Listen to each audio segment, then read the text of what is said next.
You're listening to QCast, presented by Qcella Media. Please consider giving generously to Qcella's nonprofit mission. To find out more about our mission and to make a donation, visit our website at qcast.qcella.org. Your tax-deductible donation will help us continue bringing you quality podcasts just like this one.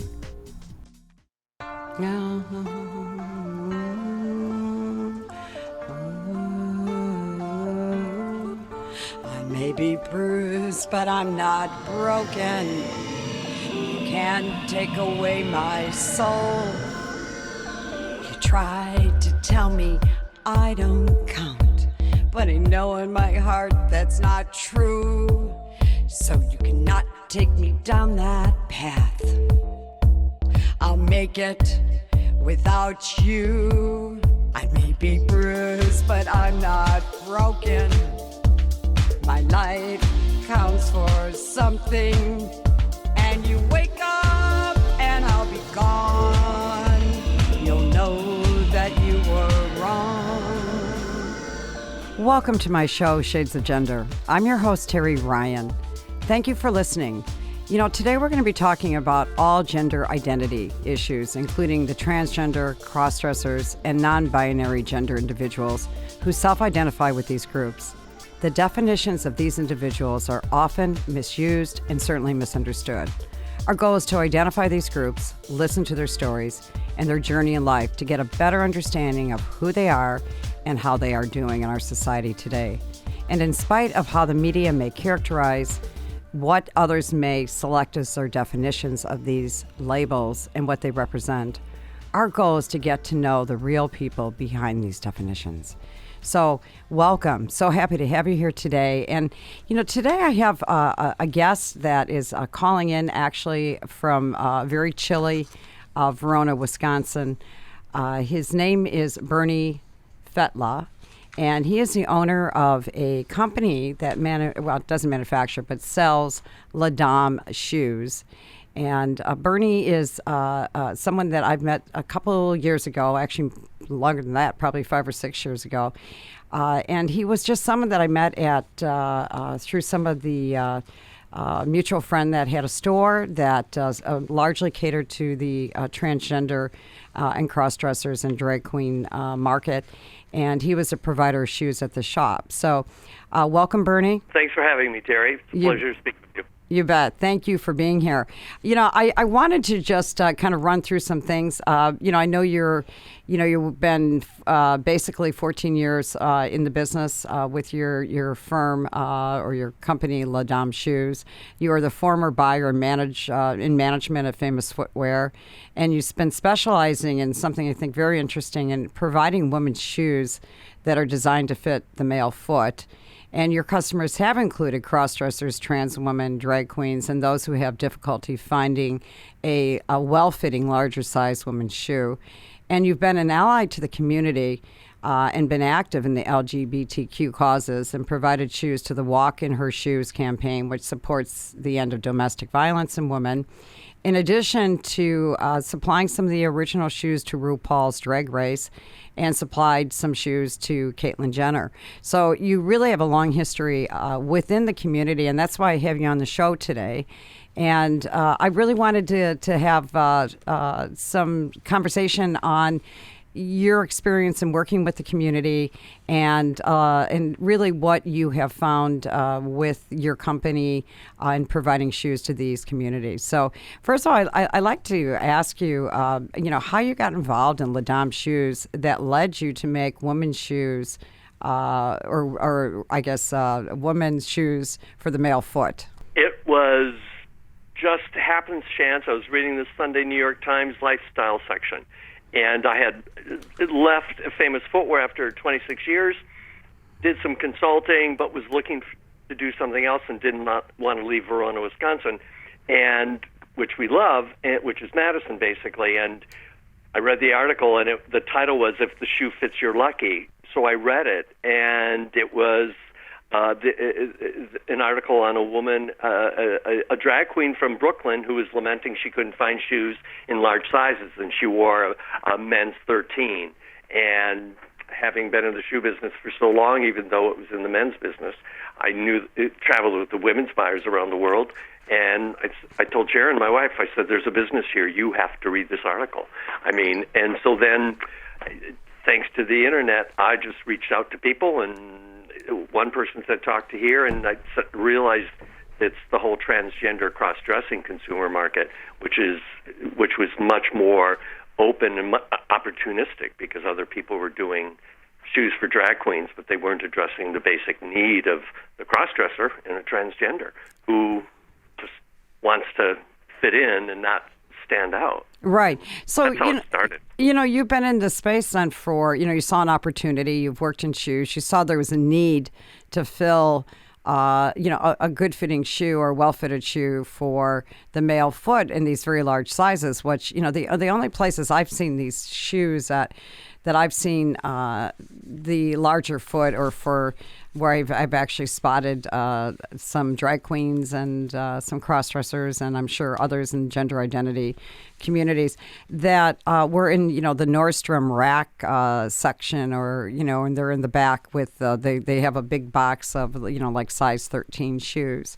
I mean, when you started out 14 years ago, did they even have that in the stores, or, were you, what was going on when you first started, and who was your competition? There was very little out there. Just having been in the retail business for so long, the women's buyers would only go up to a size 11 in women's. That is really the outlier. So it was really spotty. What is 11 in women's for a man?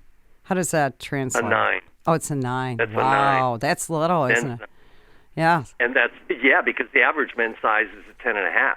Right. And so we took and said, okay, well, let's take it the upper end. And we went up to we took our shoes up to a men's size 15. Wow. And so that is what differentiated us from, first of all, the regular women's business, because they only went up to 11, so men's 9. But even the people who were addressing the needs of supposedly the cross-dressers and drag queens, they were just taking women's shoes and just building up the last. And so it's to make it fit a woman's foot, not a man's. And a man's foot is structurally different. They're wider, and I mean, the average woman, you're smaller. GGs, genetic girls, are just smaller, and so the foot, there's a relationship there. And so I said we're going to start with a men's 10 and go up to a men's 15. Well, let me ask this. When I first, years ago, I remember which I'm sure some of our listeners will relate to this, and too, is, the Fredericks of Hollywood famous catalog that had these, I thought like drag queens would buy their shoes there, and I know some cross-dressers. I mean, were those female shoes, or what were those shoes? They were female shoes, exactly. Yeah. They were on a woman's last to fit. So what they did is, the shoes, they would take a size 5 in women's and then just run it up to a 13 or a 14. But it's still a woman's. But and you grade the last. I mean, it's just sort of, not to get technical, but the last is graded. You get a basic, and we used a male 11 foot, and then graded the foot, all the lasts up and down, so that we could cover. So you actually, so your foot model that you've had through the years was, the foot model. You'd have these shoes manufactured, and did you help in the design of the shoes at the beginning and throughout? Totally. I built the entire line. Wow.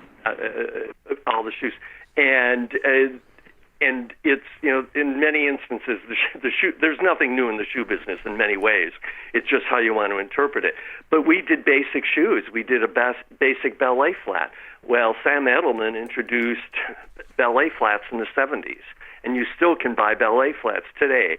And so every woman wants a little ballet flat. So we did that, and it was a lower heel, and then we did a 2.5-inch heel, and then we went up to a 4-inch heel. We never went over a 4-inch heel because, just as I chatted with the different groups across the country, because that's what we did to do the research, we went to transgender and cross-dressing conferences around the country. We went to Philly and to Atlanta, Southern Comfort, to Boston, to Denver, Milwaukee or Chicago, Milwaukee for focus groups, and Philly. Wow. And we talked to the end consumer. and said, what do you want? What do you want as a cross-dresser? What do you need? And would you buy these styles? So we, I think we probably talked to 2,000 end consumers. By the time by the time the shoes came in, by the time we got the first container that we brought in from China, that's how many people we talked to get opinions. And we kept the line basic. We didn't go all over the board. And that's how we built it. Well, I came in maybe 5 or 6 years ago, and you were already building your lines up, and you had some beautiful, my favorite, of course, is like a 3.5, 4-inch pump. Or stiletto, right. And but you had some wonderful like Baby Jane and some boots, short boots. As you built out over the course of time, how did did your consumers speak to you about what? I know you had a website that you mostly sold through, and then also did you sell at the conferences that you went to? We did, but we did. We carried the inventory, but there was no ROIC on it. It gave us exposure, but we never really sold much. But in context, when you look back at it, and I go, oh, if they come to a conference and it's the only time these cross-dressers cross-dress, it's their 3-4 day holiday that they have, and so they come. So they got their shoes. They might pick up an extra pair if they see something, but they're going to go to the parties and all the stuff that's going on. They're not really there to buy shoes. They're there to enjoy the weekend, right? I have to ask you this because you've always been so. You and I've had many talks about the communities, the transgender and the cross dressing and drag queens and all gender identity, and you've always been so understanding and open of the. That's why we have you on the show, of the communities, and I have to I know it's not easy access into these communities. I know myself. When I first ventured in 2013. There's certainly with the cross-dressers, and this is a time when, no one was really talking about this. Is pre-Caitlyn Jenner and the shows on TV, all the shows. I am a jazz and everything else in between. That that it was especially in the cross-dressing community where. Some of the the girls would maybe go out 3 or 4 times a year, and it was really in the secrecy of their home, which I think a lot of it still is. But coming out and being proudly transgender. So how did you said you went to some conferences, but what was your early experience? I mean, you're talking 14 years ago to break into these communities. I mean, you didn't come from that. You're working for Famous Footwear. So how did you build that bridge to get trust from the community? Interesting. Maybe by virtue of some of the people that I did cold calling. I mean, literally, there was a transgender conference here, and I can't remember the exact scenario, so I won't try to repeat it. But anyway, we found out about the conference in Philadelphia, and so we just signed up and paid the fees and everything, and went to Philly, Sharon and I, and had the shoes and had a table there, and just said, hi, we're La Dame Footwear, and we're planning on bringing shoes into here, and we'd like to know what you think of it. I mean, it was nothing more complicated than that. I talked to the end consumer, and I learned that long ago in the shoe business, and I won't bore you with the companies that I've known but you always have to talk to the end consumer, so that's what I did. I made these prototypes of my basic line, the belly flat, and et cetera, and just took them and wanted to know, what do you think? Would you buy this? Would you pay this much money for it? And that's how I got it. And then people would tell us, I mean, it was so eye-opening. I mean, just literally, and my wife Sharon could give her comments from how it was for her, because we were both novices. I mean, we had no exposure, not really, and serious things going on with the doctors there and the jewelry. Anyway, so yeah, you were a vendor for shoes, and you're in the midst of identity questioning and identity challenges, and the resources, and I guess the shoes were the fun part. Yeah, exactly. Right. You know what? I was a guy. The other people dealing with the cross-dress, most of them were GGs. Right. And I was genetic male there Yeah. schlepping my shoes. Right. Well, Sharon, I'm And sure wanting was a to build big a thing. help, right? Yeah. Sharon's probably a big help. I think so. Yeah. Yes, we both learned so much. Well, And that's how it came. And you also, I thought it was interesting. How did you get involved with RuPaul's Drag Race? Someone called us and asked us, I don't remember who anymore, but it was over 3 seasons, and someone called us and said, would you be interested in doing something with RuPaul's Drag Race? And they wanted us to donate so much money, and anyway, but it happened that way. It was one of those. So we put some money in, and then we were finally able to, in the 3rd season, get a mini drag race early on, and we had the Red Natalies that were in that mini race. Yeah, so we got some exposure there and in box, but it really didn't get, again, from a business perspective, there was no ROIC. We got hits on the website and everything, but RuPaul it wasn't my target audience. It was. Now, why do you say that it wasn't your target audience? Well, because it's more drag queen inspired. I mean, that's what the fashion end of it, pushing it. And my line, we didn't go over a 4-inch heel. Right. So we weren't drag queen-ish generated. We were more mainstream.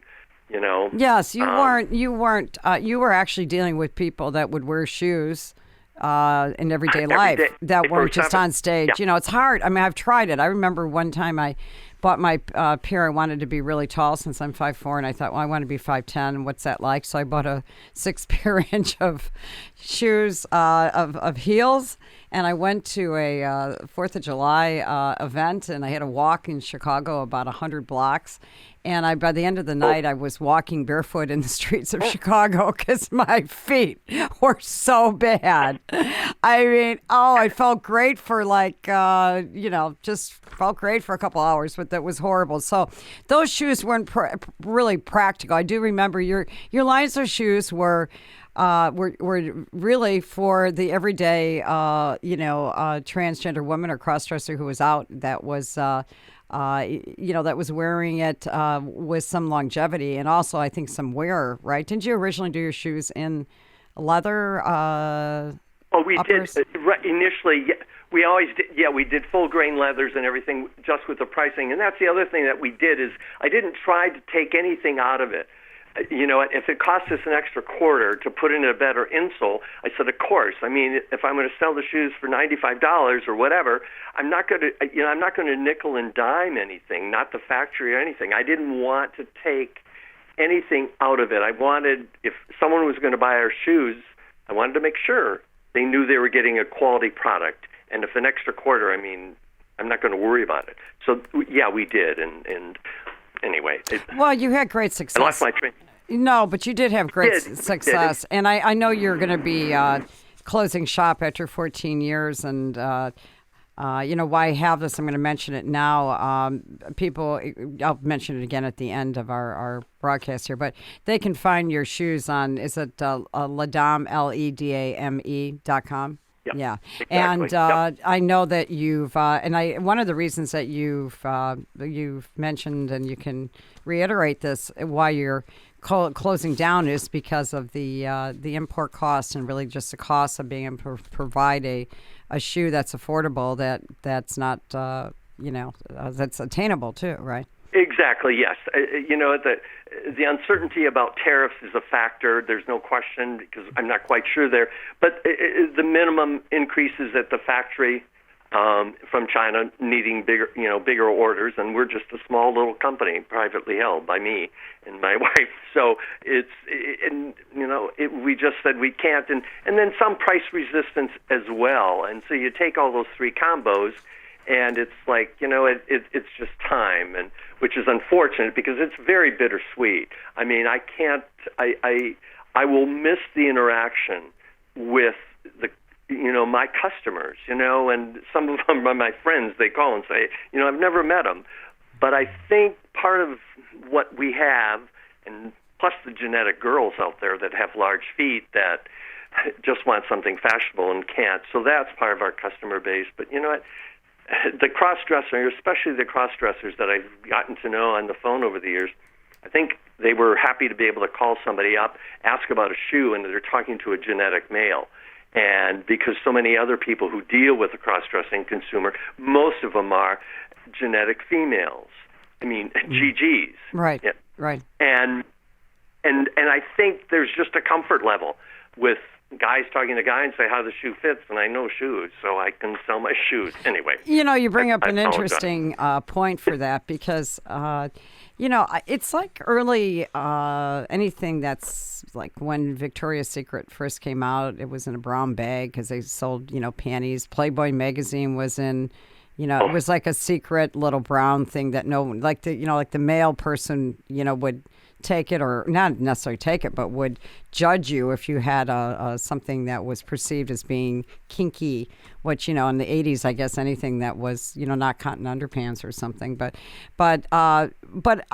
So did you, like, you know, you talk about a privacy. Let's talk a little bit about privacy because, you know, again, for our audience, you know, this conversation, there's been cross-dressing for many, many years. I mean, for, you know, centuries. And, you know, in the 80s and the 90s and even 2000, I mean, up to maybe, I don't know how many, I can't say how many years, maybe 6 or 7 years, maybe, you know, it really a coveted, quiet kind of business for people that were cross-dressing and that, you know, they didn't even have the opportunity to go out and, you know, actually go out. And as they became out, they became more in tune with their femme self, some of them, and actually continued to get further down into the transgender spectrum as, you know, really believing that they are transgender women. But, you know, there was a lot of, like, you know, secrecy. So how did you deal with the secrecy and the trust level with your clientele? You know, it was, we sent everything out in brown paper bags. There's never any ID of La Dame on the package. If it comes directly from me, it's my office, it's from me. And our warehouse, we have had a distribution center that did it, and it came from that shipping company. We used a third-party company. So there was never any chance. It was Eastar Solutions. Right, and, right. So it's the brown bag concept again, right? Anything that, totally, you know, no label, totally. It's a brown bag, no one knows what it is, nor, you know, so that's been your packaging, I'm sure, since the beginning, and it continues to today, right? To be. Yeah. Absolutely. We're shipping out a bunch of shoes tomorrow, and other than one, I know they're all going to our cross-dressing consumers, and so yeah, they'll all be brown bags and packages, and no ID except me. Right. Yeah. Along those lines, you know, where do you think in the 14 years of dealing with the cross-dressing and trans community, do you think that the movement or the acceptance or the comfort level has come, if any? I mean, do you think we're progressing in terms of acceptance of cross-dressers, transgender individuals, and what do you see? Do you see any movement forward, or you know, outside of just coming out? But what are your thoughts on that? You know, it's mixed, but I can only know that in the last couple of years, having had conversations with some transgender folks who have been quite visibly out, now saying that they don't feel as comfortable. And I remember one girl in particular from Las Vegas, and she said, I just don't feel comfortable.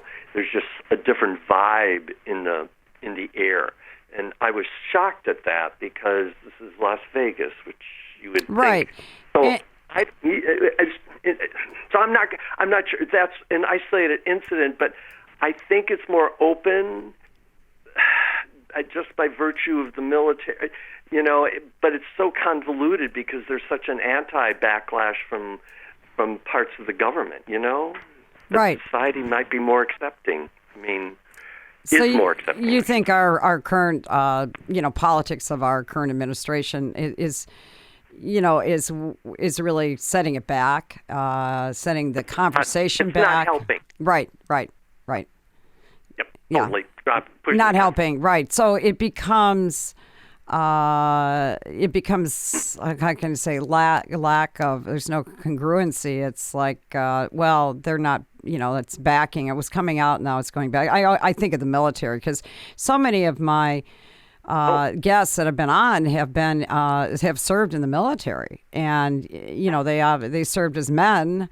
And one of my guests came on and said, she served as a man because there wasn't a lot, even as a police officer. Actually, went on afterwards to become a police officer, and really, though currently, says she's transgender.